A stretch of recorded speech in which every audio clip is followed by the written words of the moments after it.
অধিকার থেকে বঞ্চিত হয়ে আছি। হযরত ওমর রাদিয়াল্লাহু তাআলা আনহু এই কোরআন দিয়ে বিচার করেছেন, এই কোরআন দিয়ে রাষ্ট্র পরিচালনা করেছেন। একদিন তিনি বাজারে গিয়েছেন একটা ঘোড়া কেনার জন্য। ঘোড়া কিনলেন, ঘোড়াওয়ালার কাছ থেকে দামাদামি করার পরে ঘোড়া কিনলেন। ঘোড়া কেনার পরে ঘোড়াটা নিয়ে যখন তিনি বাড়ির দিকে রওনা হয়েছেন, কিছু দূর যাওয়ার পরেই ঘোড়ার চারটি পাও অকেজো হয়ে গিয়েছে, আর ঘোড়ার সামনে চলতে পারে না। ওমর রাদিয়াল্লাহু তাআলা আনহু মেজাজটা বড় গরম হয়ে গেল।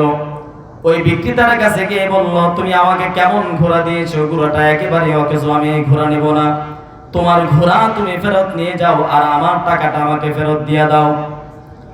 বিক্রেতা বলল, ইয়া আমিরুল মুমিনিন, আপনি অর্ধ জাহানের বাদশা হতে পারেন, কিন্তু আমি যখন আপনাকে ঘোড়াটা দিয়েছিলাম তখন কোনো অকেজো ঘোড়া আপনাকে দেই নাই। আপনাকে যখন ঘোড়া দিয়েছিলাম ঘোড়াটা সুস্থ ছিল, আপনার কাছে যাওয়ার পরে ঘোড়াটা নষ্ট হয়েছে, ঘোড়ার পাগুলো অকেজো হয়েছে, এটার মধ্যে আমার কিছু করার নাই। ওমর রাদিয়াল্লাহু তাআলা আনহু খেপে গেলেন। এক পর্যায়ে বিক্রেতা বলল, চলেন আমরা কাজীর দরবারে যাই, আদালতের কাছে যাই, বিচারকের কাছে যাই। ওমর রাদিয়াল্লাহু তাআলা আনহু বললেন, চলো। বিচারপতির কাছে গেলেন। সেই দিনের বিচারপতি ছিল হযরত শুরাই ইবনুল হারিস রাহমাতুল্লাহি আলাইহি। তিনি বিচারপতি ছিলেন। তার কাছে গিয়ে বললেন, যখন তিনি আদালতে উপস্থিত হলেন, বিচারপতি দাঁড়িয়ে গেল। দাঁড়ায় বলল, ইয়া আমিরুল মুমিনিন, আপনি কেন এই বিচারের কার্যালয়ে আসলেন? কি কারণে আসলেন?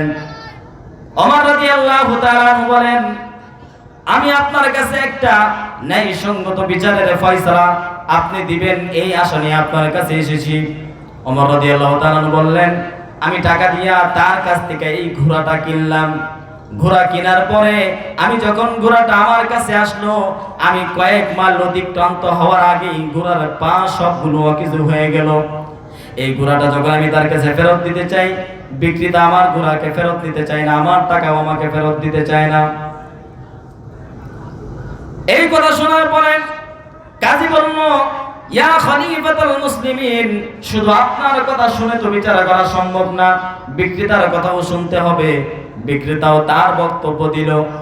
এবার শুরাই ইবনুল হারিস বিচারপতি বলল, ইয়া আমিরুল মুমিনিন, আপনি অর্ধ জাহানের বাদশা হতে পারেন, গোটা পৃথিবীর অর্ধেকের শাসক আপনি হতে পারেন, কিন্তু কোরআন অনুযায়ী যদি ফয়সালা করা হয়, আজকের ফয়সালা আপনি খলিফার বিরুদ্ধে যাবে। কাজী রায় দিল, ইয়া আমিরুল মুমিনিন, এই মুহূর্তে আপনি এখান থেকে বের হয়ে বাড়িতে সুস্থ অবস্থায় যেতে পারবেন, তার কি কোনো নিশ্চয়তা আছে নাকি? ওমর রাদিয়াল্লাহু তাআলা বললেন, না, বাড়িতে যাওয়ার কোনো নিশ্চয়তা নাই।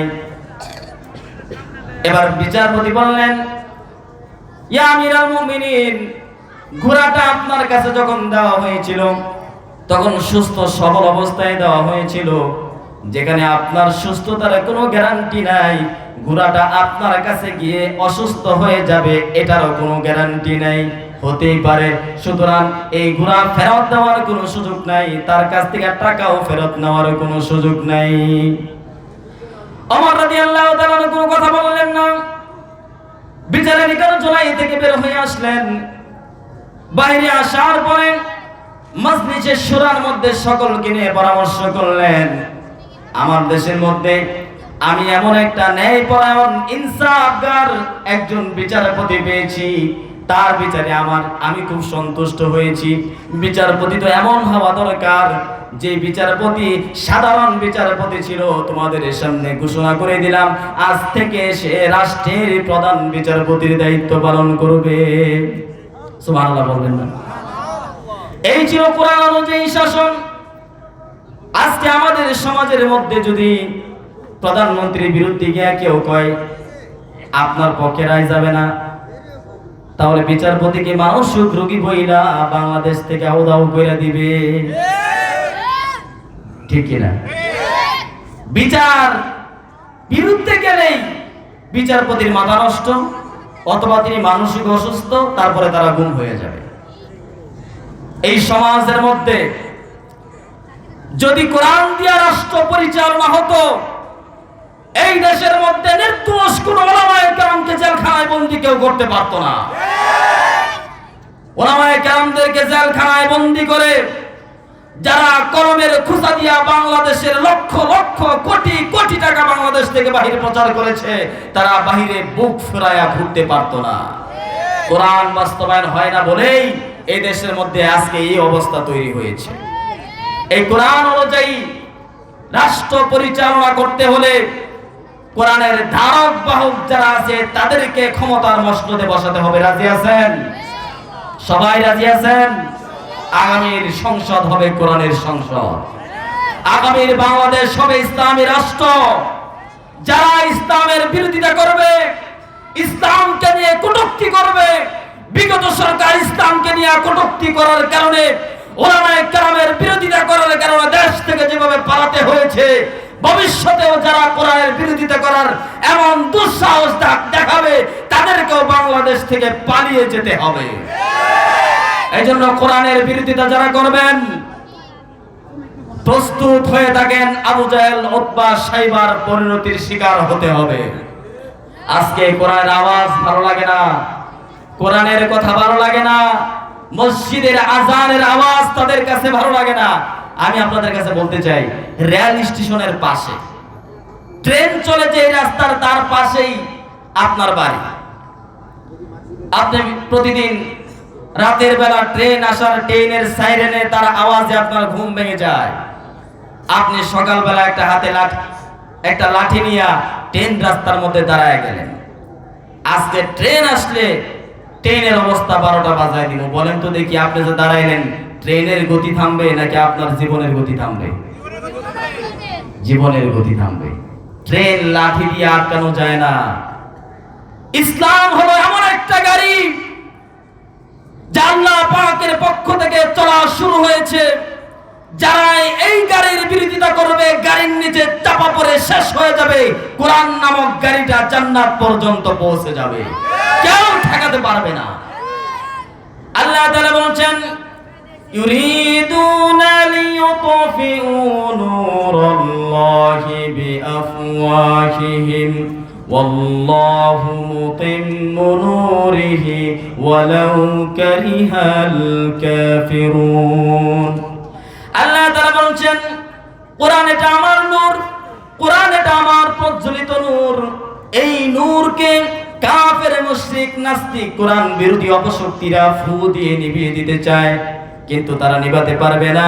এই কোরআনের আলো আমি আল্লাহ পাক প্রজ্বলিত করেছি, তার পরিপূর্ণতা আমি দান করব। তাতে কাফের, মুশরিক, নাস্তিক, মুরতাদের শরীরের মধ্যে যত জ্বলনি অনুভব হয়, কিছুই করার নাই। কোরআন কার পক্ষ থেকে? আওয়াজ দিয়ে বলেন, কোরআন কার পক্ষ থেকে? আল্লাহর পক্ষ থেকে কোরআন। দুনিয়ার কোন মানুষের রচিত কোন কিতাব না। এই কোরআনের বিরোধিতা যারা করেছে, রাসূল করিম সাল্লাল্লাহু আলাইহি ওয়াসাল্লাম কোরআনের দাওয়াত দিতে শুরু করলেন।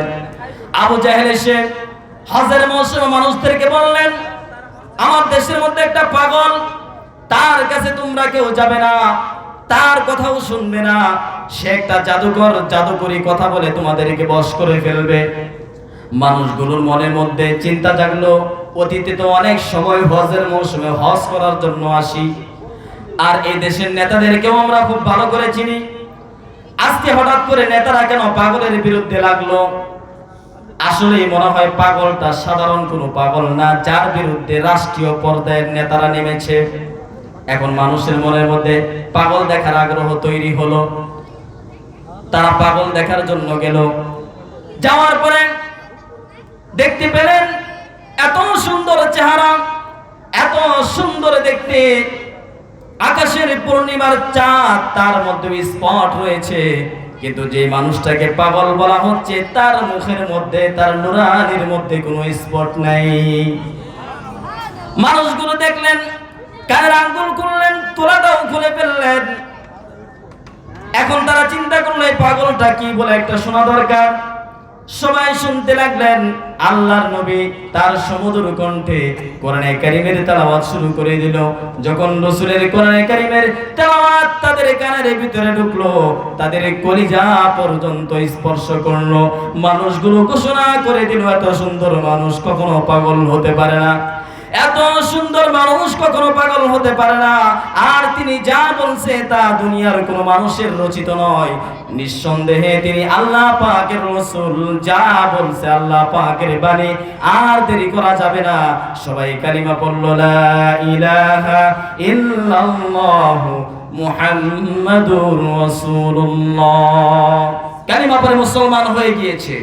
আজকে আমরা দেখতে পেয়েছি আমার দেশের বিগত যারা নেতা ছিল, ক্ষমতায় ছিল, তারা উলামায়ে কেরামদেরকে বিভিন্ন রকমের অপবাদ দিয়ে জেলখানায় বন্দী করে জনগণকে কোরআন থেকে দূরে সরানোর অপচেষ্টা চালিয়েছিল। কিন্তু আল্লাহ পাক ওই যে রসুলের কাছে পাগল বলছিল, রসুলকে মানুষগুলোকে বিরত রাখার চেষ্টা করলো, আল্লাহ পাক ঢুকায় দিল ইসলামের পথে, ইসলামের ভিতরে। এই আলেমদের থেকে মানুষকে দূরে সরাইতে চাইলো। আর বর্তমান অবস্থা হলো এই, আল্লামা সাইদি দুনিয়া থেকে বিদায় নিয়েছে, তার জনপ্রিয়তা আগের চাইতে কোটি গুণ বেড়ে গিয়েছে। লিল্লাহি তাকবীর, লিল্লাহি তাকবীর। কোরআন সুন্নাহর আলো ঘরে ঘরে জালো, শহীদ আল্লামা দেলোয়ার হোসেন সাইদি ইনশাআল্লাহ কিছুক্ষণ পরেই আমাদের দলীয় সঙ্গীত অনুষ্ঠিত হবে।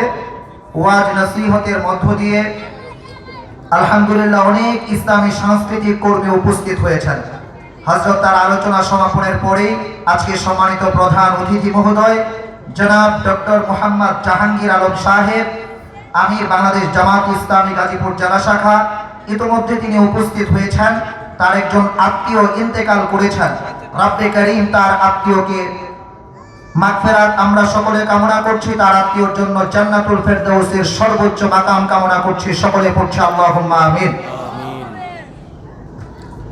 সম্মানিত ভাইরা, যেই কথাগুলো বলছিলাম, আলেমদের থেকে মানুষকে দূরে সরাইতে গিয়া আলেমের থেকে মানুষ দূরে সরাইতে পারে নাই। ডক্টর মিজানুর রহমান আজহারি হাফিজাহুল্লাহ বাংলাদেশ থেকে তারা এলো, প্রতিদান স্বরূপ কি হইল? স্বাধীনতার পর থেকে আজ পর্যন্ত বাংলার কোন প্রধানমন্ত্রী এত মানুষ এক জায়গায় জমা করতে পারে নাই।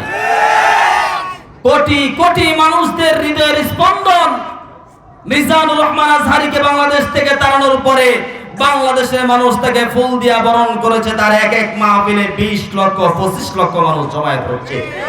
এটা আল্লাহ পাকের পক্ষ থেকে কোরআনের মুজিজা। এই কোরআন যারা ধারণ করবে, এই কোরআন অনুযায়ী যারা চলবে, আল্লাহ পাক এই পৃথিবীতে তাদেরকে শ্রেষ্ঠতম জাতি হিসাবে পরিগণিত করবে। এর মধ্যে কোনো সন্দেহের অবকাশ আছে? কোনো সন্দেহের অবকাশ নাই। এই জন্য আমরা কোরআনওয়ালা যারা আছে তাদের পক্ষে থাকবো, যারা কোরআনের থেকে দূরে সরে আছে, কোরআনের বিরোধিতা করবে, আমরা তাদের সাথে নাই। আলেম ওলামা যেখানে নাই, কোরআন সুন্নাহর বিরোধিতা যারা করবে আমরা তাদের সাথে। যারা কোরআনের পক্ষ রয়েছে আমরা আমাদের জান মাল সবকিছু দিয়ে তাদের পক্ষ থাকবো ইনশাআল্লাহ। আল্লাহ পাক আমাদেরকে যতদিন বেঁচে থাকি ততদিন কোরআন অনুযায়ী জীবন যাপন করার তৌফিক দান করেন। সবাই বলে আমিন। যতক্ষণ কথা বলেছি ভুল ত্রুটিগুলো আল্লাহ ক্ষমা করুন এবং আমলযোগ্য কথাগুলোকে আল্লাহ পাক আমাদের অন্তরে ধারণ করার তৌফিক দান করুন, সেই অনুযায়ী আমল করার তৌফিক দান করুন। ওয়া আখিরু দাওয়ানা আলহামদুলিল্লাহি রাব্বিল আলামিন। আলহামদুলিল্লাহ। কেমন আলোচনা!